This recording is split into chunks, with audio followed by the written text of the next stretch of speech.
We're going deep into Genesis chapter 34 today. Mm. Um, it's got family drama. Yeah. It's got cultural clashes. Yeah. And honestly, some of this stuff, it's like we're still like thinking about it thousands of years later, right? Yeah. It's wild. Yeah. Okay, so our source material for this deep dive, this one is a blog post. It's called MCS Pipe Character, Genesis chapter 34. You can find this on a website called My Christian Space. Okay. So just to, get us all on the same page, set the stage a little bit, we find Jacob and his fam. They're, trying to settle down in Canaan. They've been on a long journey. It's like that awkward new family in town thing, but like way higher stakes, obviously. Yeah. What do you think about that, just that initial setting, like going into it, knowing how different their world was from ours now? Yeah. Well, you've hit on something really important there right off the bat. It's not just a new home. It's a whole different culture. Yeah. Right. So Jacob and his family, they're outsiders. Yeah. They're coming in with their own way of doing things, their own beliefs, and they're coming into a place where the people who are already there, the Hivites, they've got their own thing going on. So Wow. it's like this clash of cultures right from the get-go, and that's what creates this this tension. You can just feel it under the surface. Yeah, totally. Okay, so into this already tense situation, Dinah walks in. Yeah. Jacob's daughter. And the text tells us that she goes out to see some of the women in the area, the local women. Mm, And it seems on the surface like a normal thing to do, right? right. Yeah. But you were saying it's like a much bigger deal in this ancient context. Oh, absolutely. Back then, for a young woman, especially one who wasn't married yet, this kind of visit, it wasn't just a casual thing. It was a really big deal. Socially, it could even be seen as a sign that she was available for marriage. Wow. If you think about it, it's so different from how we do things now, right? It's a good reminder that what's considered normal changes a lot depending on the time and the place. Yeah, for sure. It really is. And unfortunately for Dinah, things don't go so well on this visit. Yeah. Like it's not a simple social call. Yeah. She runs into Shechem. He's the son of the local ruler. Mm-hmm. And the text doesn't beat around the bush about what happens next. No, it doesn't. The language is, even by today's standards, tough to hear. Mm-hmm. They talk about him seeing Dinah, taking her, humiliating her. Mm-hmm. It's rough. It's really powerful language, and I think that's intentional. Yeah. The author wants us to see the power imbalance here. Right. Dinah, a young woman in a society where she doesn't have a lot of choices, she's the victim of this horrible act of violence. And the author is using these really strong words to highlight how vulnerable she was. It's like he's shouting that nobody even thought about her consent. That's a really good point. And you would think that after something this awful, everyone would be outraged, Yeah. right? But that's not what happens at all. It's actually kind of shocking how both sides react. Mm-hmm. It seems like Hamor, just Shechem's father, he seems way more worried about keeping up appearances, like doing damage control, and about getting justice for Dinah. Right. And then you have Jacob and his sons, and they are all about their family's honor being totally destroyed. Yeah. It's just, wow, what a difference in perspective. It is really striking, yeah. Yeah. You see him more, and he's downplaying the whole thing. It's like he's trying to brush aside what his son did as no big deal. And then almost immediately, he's talking about marriage like it's the solution, like a business transaction that'll make everything okay. It's so strange. He even starts talking about everyone getting married, sharing land, the whole 9 yards. Wow. But honestly, to me, it just feels like a power play. Yeah, it does kind of feel that way. Like he's not exactly coming across as sincere. Yeah, totally. Not exactly heartwarming, is it? No, not really. Speaking of calculated, though, our source points out that Jacob's sons, they're not just sitting back. They come up with their own plan and response. Oh, yeah. And it all hinges on this concept of mirma. And it's a Hebrew word. There's a lot packed into it. Definitely. So what can you tell us about that word mirma? Why is it so important here? Well, it's often translated as deceit, right? Right. But it's not like lying just to be mean or anything. It's more like a strategic kind of deception, like a tactic you'd use, especially in those times. It was a rough world. Survival could depend on outsmarting the other guy, especially when you're talking about tribes and who's got the upper hand. Oh, I see. Jacob's sons, they're up against it. Hamor and his people, they're a force to be reckoned with. So they go for Mirma.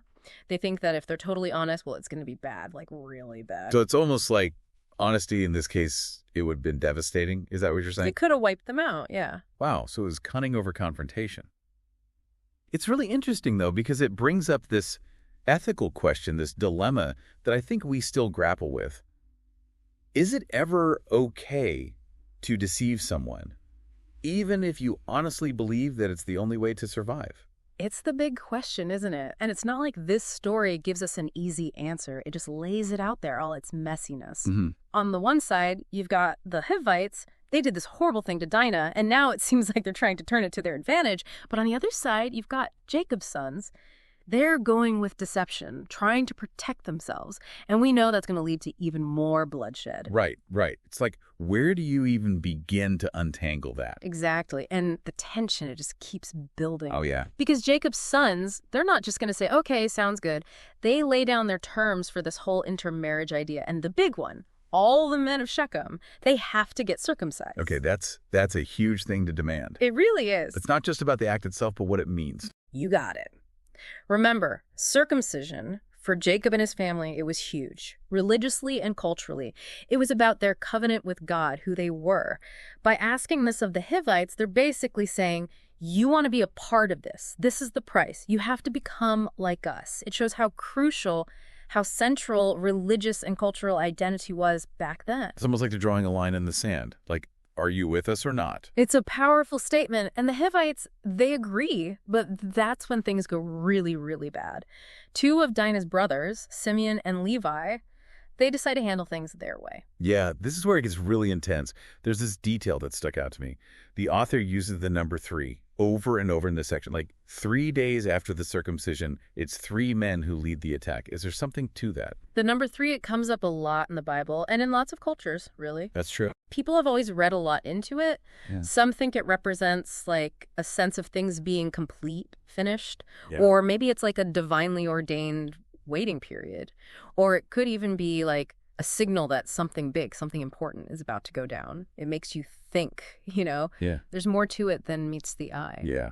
Yeah, it's definitely unsettling. It sets a certain tone for sure. And what happens, it's just horrific. Simeon and Levi, they attack while the men of Shechem are recovering from their circumcisions. They kill every single man in the city. It's brutal. It really is. Yeah. And it just shows how brutal things were back then.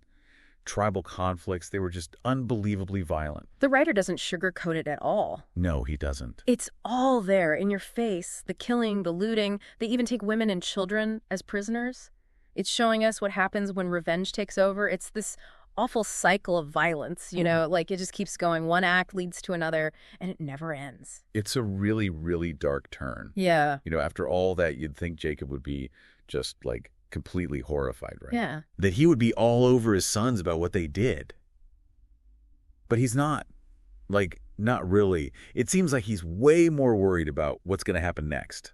Like, politically. Yeah. What everyone's going to do, It's like he's more concerned about the fallout for his family than about whether what they did was right or wrong. It's really telling, I think. It shows us what it was like to be a leader back then. Yeah. Jacob, he can't just think about his feelings. His family, they're still outsiders in Canaan. They're not a big group, and everyone's always like making alliances, turning on each other. It was a volatile time. Right. So he knows if he's not careful, this could be it for them. Someone could see this as an opportunity, take them out. So it's not just about right and wrong for him. It's about survival. Exactly. It's about protecting his people, even if it means making tough choices. Choices that maybe don't feel good. I guess that's leadership. Sometimes. Sometimes it is. But his sons, they don't see it that way at all. They're not even sorry. They actually push back, challenge him on it. They ask him, should we have let them treat our sister like a prostitute? Was that the right thing to do?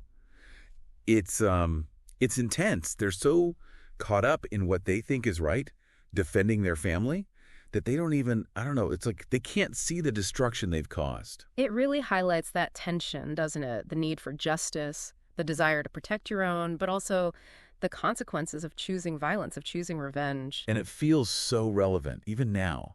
Like, how do we stop those cycles of violence? Even when you can understand why someone would want revenge, how do we break free from that? Yeah. The story, it's so old, but it still feels so real. It makes you think about the choices even when they're hard, even when there's no easy answer. That's what makes these stories so powerful. They don't give you the answers. They give you a question, and then they make you sit with it. This whole idea of Mirma, for example. It makes you think, is there ever a time when deception, even if it's not about physical survival, is the right thing to do? That's a big one. That's something I'm going to be thinking about for a while. Me too.